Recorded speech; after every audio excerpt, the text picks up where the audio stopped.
দর্শক, আসসালামু আলাইকুম। আশা করছি সকলেই ভালো আছেন। তো আলহামদুলিল্লাহ, আমিও আল্লাহর রহমতে অনেক ভালো আছি। তো দর্শক, আজ আমি আপনাদের সামনে নতুন একটি ভিডিও প্রতিবেদন নিয়ে হাজির হচ্ছি। তো মূলত আপনারা অনেকেই আমার কাছে জানতে চেয়েছিলেন যে আমরা গরুকে ঘাসখড় কিভাবে খাওয়াই। আসলে যেহেতু আমাদের এখানে গরুর খাবারের সিস্টেম, অর্থাৎ রেডিমেড খাবার সিস্টেম নেই। রেডিমেড খাবার সিস্টেম বলতে আমরা যেটি বুঝাই যে আসলে গরুর খাবার পাত্র যেটা আমরা মানে সিমেন্টের মাধ্যমে তৈরি করে নেই।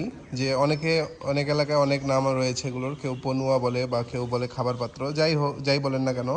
যেহেতু আমাদের এখানে খাবার পাত্র এভাবে নেই, তো আপনারা অনেকেই জানতে চেয়েছিলেন আমরা গরুকে ঘাসখড় কীভাবে খাওয়াই এবং কোন কোন সময় খাওয়াই। তো বলে রাখি দর্শক, মূলত এখন বাজে, দেখুন, দুপুর 1টা 19 মিনিট। কিছুক্ষণ পূর্বে গরুগুলোতে গোসল দেওয়া হয়েছিল।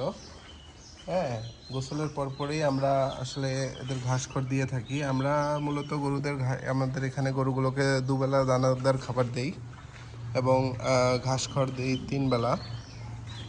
এবং আপনারা দেখতেই পাচ্ছেন যে আমরা এখানে যে গরুর সামনে যে ফাঁকা জায়গাটি রয়েছে, আমরা এখানেই দিয়ে থাকি। এবং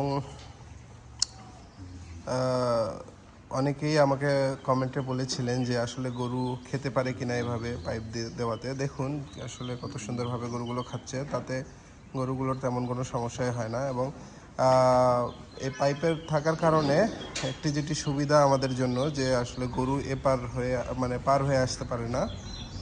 অর্থাৎ এই সাইডে গরু অনেক সময় দেখা যায় কি যে আপনার বিভিন্ন কারণবশত এপাশে পার হয়ে আসে, যদি সামনে কোনো ব্যারিকেড বা বাধা না থাকে। তো সেক্ষেত্রে এপাশে এসে গরু প্রস্রাব পায়খানা করে এবং জায়গাটি নোংরা হয়ে যায়। তো সেক্ষেত্রে আমরা এই জিনিসটি এড়ানোর জন্যই আমরা এই সামনে যে পাইপ দিয়েছি। দেখুন আসলে গাভী গরুগুলো শুধু নয়, ষাঁড় গরুর ক্ষেত্রেও এরা খুব সুন্দরভাবেই খেতে পারছে, মাশাআল্লাহ। এই পাইপের কারণে কোনো সমস্যা হয় না। হ্যাঁ, এবং আপনারা বলেছিলেন যে আমরা কোন কোন সময় ঘাসখড় খাওয়াই। আমরা মূলত সকালবেলা খালি পেটে একবার দানাদার ঘাসখড় দেই। হ্যাঁ, অর্থাৎ খুব সকালে গরুর গোয়ালঘর শেড যখন পরিষ্কার করা হয় তখন একবার ঘাসখড় দেওয়া হয়। এর পরবর্তীতে দানা খাবার দেওয়া হয় এবং দুপুরে ঠিক গোসলের পরপর সময় আমরা মূলত গোসল দিয়ে থাকি আমাদের এখানে 12টা 12:30 এরকম সময়। হ্যাঁ, তো 1টা থেকে 1:30টার মধ্যে আমাদের এখানে ঘাসখড় দেওয়া হয়। হ্যাঁ, এর পরবর্তীতে ঠিক বিকেল 4টার পর দানা খাবার প্রথমে দেওয়া হয়, তারপরেই মূলত এখানে ঘাসখড় দেওয়া হয়।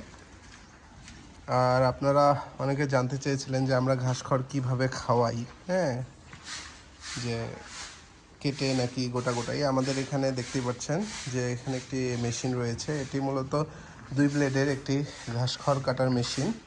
আমরা রেডিমেড কোনো মেশিন কিনিনি, আমরা আসলে মেশিনটি তৈরি করে নিয়েছি। আর আমরা কী আকৃতির ঘাসখড় খাওয়াই আপনারা দেখতে পাচ্ছেন সামনে। মূলত আমরা যে ঘাসখড়টি কাটি, আমরা একবারেই ছোট কাটি না। হ্যাঁ, এখানে দেখতেই পাচ্ছেন যে 1 থেকে 1.5 ইঞ্চি, হ্যাঁ, এই মাপে কাটি। যাতে হয় কি যে গরু খুব সুন্দর জাবর কাটে। আমরা যদি একেবারেই জিরো সাইজ যে খড় ওইভাবে কাটি, তাহলে সেক্ষেত্রে গরুর জাবর কম কাটে এবং গরুর হজম ক্রিয়ার, হ্যাঁ, ব্যাঘাত ঘটে। তো আপনারা এই জিনিসগুলো মাথায় রাখবেন। এবং আপনারা দেখতে পাচ্ছেন যে আমরা এখানে ঘাস খড় একসাথেই কেটেছি। হ্যাঁ, যার কারণে খুব সুন্দর এখানে মিক্স হয়েছে। এটাই আলাদা করে আর মিক্স করার প্রয়োজন হয় না।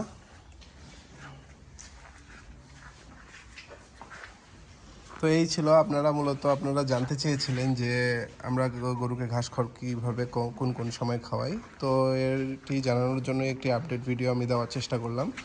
তো সকলে ভালো থাকবেন। আসসালামু আলাইকুম।